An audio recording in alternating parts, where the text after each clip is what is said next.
Je suis super content de te retrouver aujourd'hui après cette première journée. Nous avons vu les comportements humains dits normaux et je vais justement maintenant partager un peu plus sur le stress et l'ego. Alors pourquoi? En règle générale, lorsqu'on se comporte normalement et que tout va bien dans notre vie, fine, on a vu les comportements, il n'y a aucun problème avec ça. Mais bizarrement, si aujourd'hui tu es sur cet atelier avec moi, c'est que tu cherches à aller mieux, à être qui tu es vraiment. Donc, il y a quelque chose qui t'empêche. Et il y a des situations extérieures, on va voir, et des situations intérieures qui vont nous faire réagir de manière pas forcément agréable. Et typiquement, c'est le stress. Et donc, de plus en plus, on va expliquer c'est quoi le comportement lorsque je suis stressé ou lorsque j'ai de la pression et j'entre dans ce que j'appelle les espaces de survie et comment je vais pouvoir changer et aller dans les espaces d'abondance qui je suis vraiment. Alors allons voir maintenant comment ça se passe lorsqu'il y a du stress.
Donc voilà, tu as pu constater la différence juste en fonction de la musique, on va dire ça, et combien la musique va nous faire ressentir des choses plus ou moins agréables ou désagréables. Là, on voit qu'on rentre déjà quelque chose de plus subtil.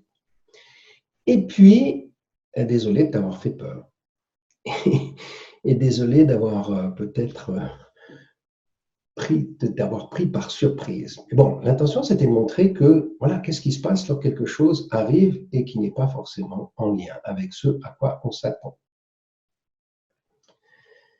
Donc, je vais t'encourager peut-être à maintenant aller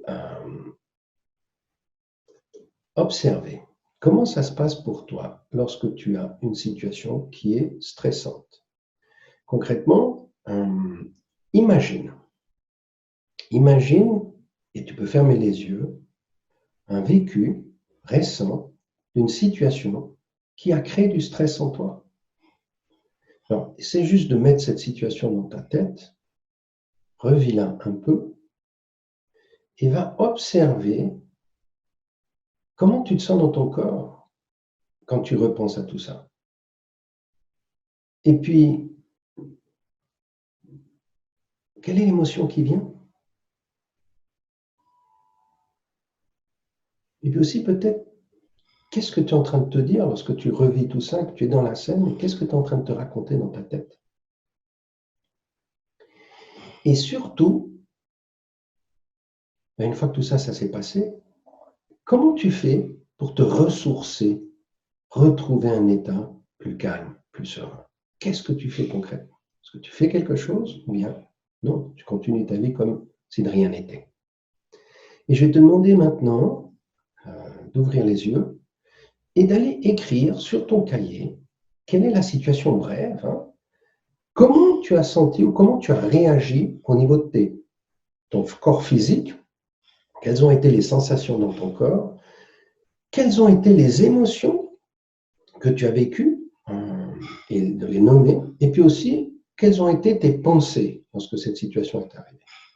Et la dernière chose, est-ce que tu as pu faire quelque chose pour te calmer après? Est-ce que tu as entrepris quelque chose de manière concrète?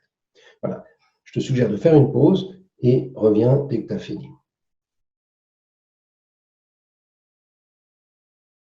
Probablement, tu as pu voir que pour certains, on rentre dans des réactions de tension physique et que ces tensions vont se passer à différents endroits dans notre corps. Et plus on va avancer dans le travail, plus on va les rencontrer, ces tensions dans notre corps, parce que c'est comme une forme d'énergie qui est bloquée en nous. On va voir.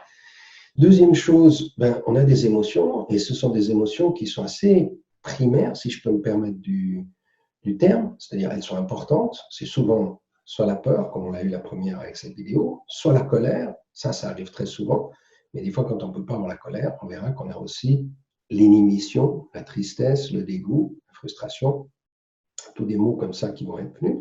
Puis au niveau des pensées, on peut se raconter plein de choses.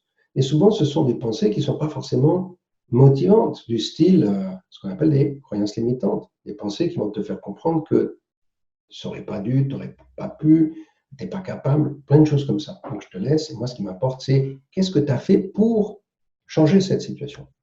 Et je vais donner un exemple qu'on vit actuellement, qu'on vient de vivre, donc c'est le Covid.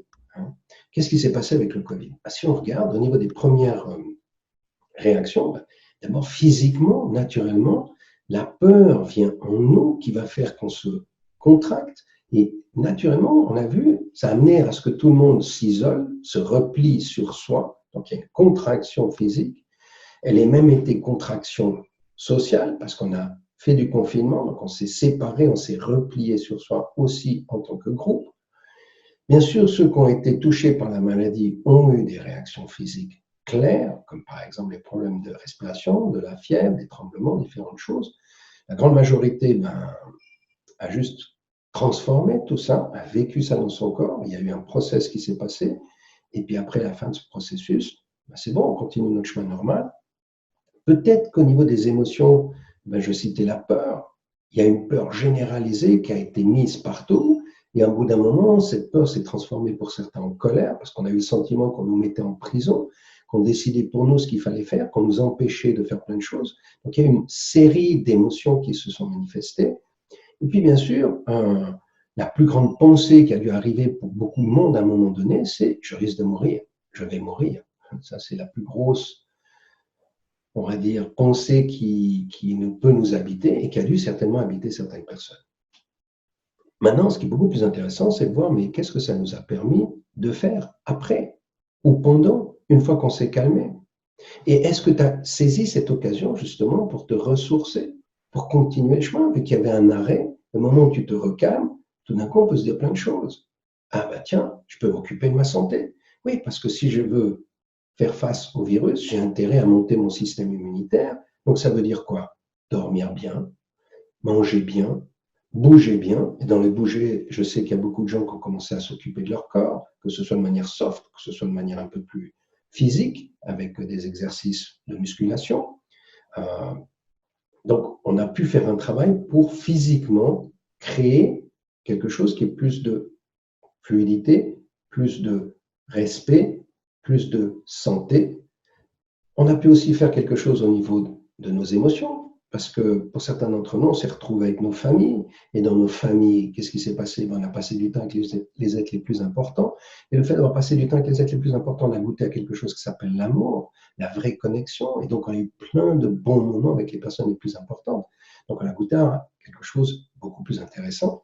Et puis au niveau des pensées, certains d'entre nous ont saisi cette occasion pour se former, pour lire, pour éventuellement changer des stratégies, préparer un nouveau, dans mon cas, un nouveau business model, une nouvelle manière de fonctionner. Et si tu es probablement dans cette formation, que tu viens de commencer et qu'on est encore dans la phase Covid, tu es en train de faire la même chose, tu profites d'une situation pour te ressourcer et évoluer. Voilà comment on se ressource.